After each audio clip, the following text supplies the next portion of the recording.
네, 안녕하세요. 예, 안녕하세요. 동물과 관련된 수 60강번째예요. 자, 잘 기억하시면 됩니다. 그러니까 양도 나왔고 소도 나왔고 돼지가 나왔고, 근데 돼지에 또 이게 재밌는 게 있어요. 돼지개라는 게 있어요.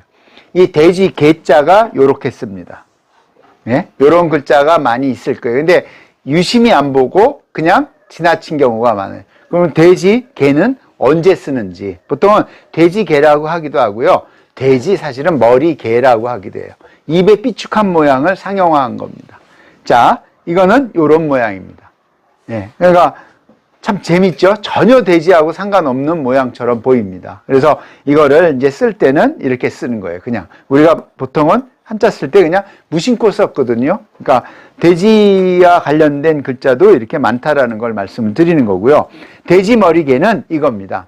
돼지 머리에, 돼지의 머리예요. 머리로서 뾰족하게 위로 튀어나온 모양이다. 돼지를 잘 보십시오. 입이 삐죽해요.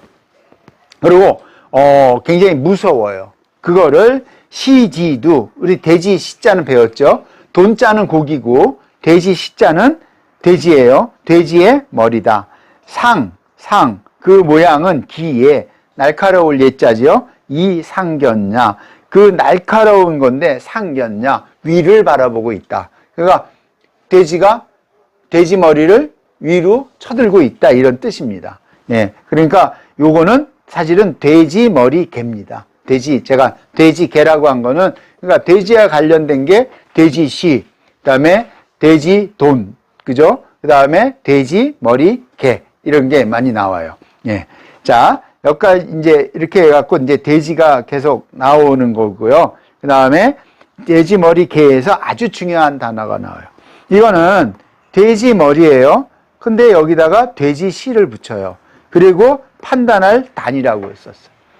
그러니까 전혀 다른 뜻이죠. 예. 그리고 판단할 단이라고 뜨는데 내용은 돼지가 달려가는 것이다. 그래서 시주야예요. 돼지가 머리를 들고 달려간다는 뜻이에요. 근데 실제로는 판단할 단으로 쓴 거예요. 판단하다라는 거예요. 그러니까 어휘가 완전히 바뀐 거죠. 근데 왜 돼지가 돼지 머리를 들고 가면서 판단을 하는 단어로 바뀌었을까? 그건 저도 잘 모르겠습니다. 근데 이 단자는 어디에서 많이 나오냐면요. 단전이라는 책이 있어요. 선생님, 그 역경이라는 경전이 있고, 그 역경에 상전이 있고, 모양상자, 상전이 있고, 그 다음에 단전이라고 있어요. 상전, 단전, 문원전, 계사전, 잡계전, 서계전, 이런 거를 전부 공자가 썼다고 하죠. 그걸 12기라고 하는데, 그때 단자가 이 단자입니다. 예, 판단하다. 근데 돼지가 그렇게 판단을 잘 하나요? 그건 저도 모르겠어요. 왜냐하면 돼지가 살던 시대에 저도 살지 않았기 때문에. 그러니까 재미있는 거는 동물과 관련된 부스가 우리하고 다 관련된 단어들이라는 거죠. 처음에 가르쳐 드렸던 강의의 첫 번째가 뭐냐면 양이었죠. 우리 양고기 잘 안 먹지만 요즘은 많이 먹죠. 그 다음에 뭐냐면 소지요. 그 다음에 개견자, 이런 거는 우리가 권위를 나타내는 거 할 때 드리런자에 개견자가 들어간다고 그랬죠. 예, 그러니까 드리런자는 이렇게 써서 개견자가 지죠. 그러니까 제사 지낼 때 초원이다, 아원이다, 정원할 때. 그래서 드리런자 요거 할 때 요 글자는 말하자면은 오지병 격이라고 그래서 토기로 만든다고 그랬죠. 소종은 청동으로 만든다고 그러고. 그러니까 그 강의를 찾아보시면 돼요. 그러니까 드리는데 분명히 드리런자에는 개고기국을 끓여 올린다. 그러니까 인간은 동물을 가축화해요. 첫 번째가 개거든요. 그 다음에 나오는 게 양이고, 그 다음에 소고, 그 다음에 지금 돼지예요. 이런 게 우리가 실생활에서 먹는 고기들입니다. 그러니까 거기서 이제 하나가 빠졌죠. 개는 우리는 법적으로 지금은 못 먹게 돼 있는 거니까. 예. 그럼 그 외에도 닭이 있잖아요. 네. 그래서 재밌는 거는 판단하다라는 걸 쓸 때 돼지가 판단이 굉장히 빨랐다라고 유추가 되는 거죠. 그러니까 돼지가 생각보다는 굉장히 똑똑한 동물이었던 것 같아요. 그러니까 이게 왜 판단할 단어로 쓰지? 저도 의구심을 갖거든요. 근데 뭐 이렇게 써 있으니까, 예. 그러니까 다른 동물보다는 굉장히 판단을 잘하고, 그리고 굉장히 빨리 움직입니다. 돼지 잘 못 잡아요. 예. 물리면 큰일 나니까, 예. 조심하시기 바랍니다. 요즘은 가끔 돼지가 출몰하니까. 자, 판단할 단에 이거가 나옵니다. 판단할 단에 재밌는 거는 대나무 죽을 더하는 거예요. 예. 왜냐면은 위에 대나무, 그러니까 맨 처음에 돼지 시죠. 거기다가 돼지머리 개를 더하고 그 다음에 대나무 죽을 더하는 거예요.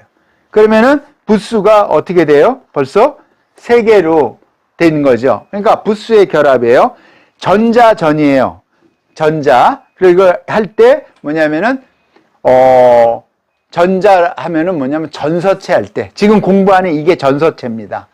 전서체인데 이게 소전이에요.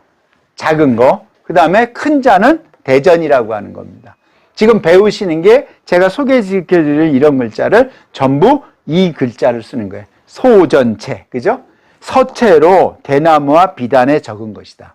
그러니까 글자를 적을 때 제가 말씀드렸지만 대나무는 길쭉하죠? 위에서 아래로 적죠? 그 다음에 비단보다는 대나무에 하죠? 그러니까 위에서 아래로 적을 수뿐이 없는 거예요. 그리고 둘둘 말아야 되니까 이렇게 펼치니까 위에서 아래로 왼쪽으로 써 내려가는 거죠. 이게 편하니까. 그러니까 상을 보더라도 이렇게 돌돌돌돌 말으면 이쪽으로 풀리죠. 그래서 딱 쓰게끔 돼 있는 거예요. 지금은 우리가 왼쪽에서 오른쪽으로 쓰죠. 필법이 다 바뀌는 거죠. 자, 중요한 건 서체를 대나무야 비단에 적는다는 거예요. 그게 전자전인 거예요. 예, 그래서 전서체 할 때. 그래서 인서야 끓인 자죠. 글을 만든다 이럴 때는 인필이 저죽백냐. 그죠? 예, 여기에 이제 이게 이제 저자인데 앞에서 설명했는데 제가 그냥 설명 안 하고 넘어갔습니다. 쓴다라는 거죠. 얻다가 대나무와 비단에다가. 근데 대나무에 쓴 거는 다 부식이 돼 갖고 없어지죠. 예, 그러니까 지금은 주로 확인할 수 있는 건 비단에다가 쓰죠. 비단이 얼마나 중요한지 알겠죠. 그러니까 종이에다 쓰기도 힘든데 비단에는 얼마나 쓰기 힘들었겠어요. 그래서 이거를 확인하시려면 어디를 많이 가시면 되냐? 박물관에 가시면 돼요. 특히 고궁박물관이죠. 예, 가면은 이런 비단에 쓴 게 얼마나 잘 썼는지. 근데 이 한자를 모르면 뭐라고 써 있는지 전혀 알 수가 없죠. 예, 그러니까 굉장히 잘 써져 있는 글자들입니다. 그래서 전자전이라고 하는 겁니다.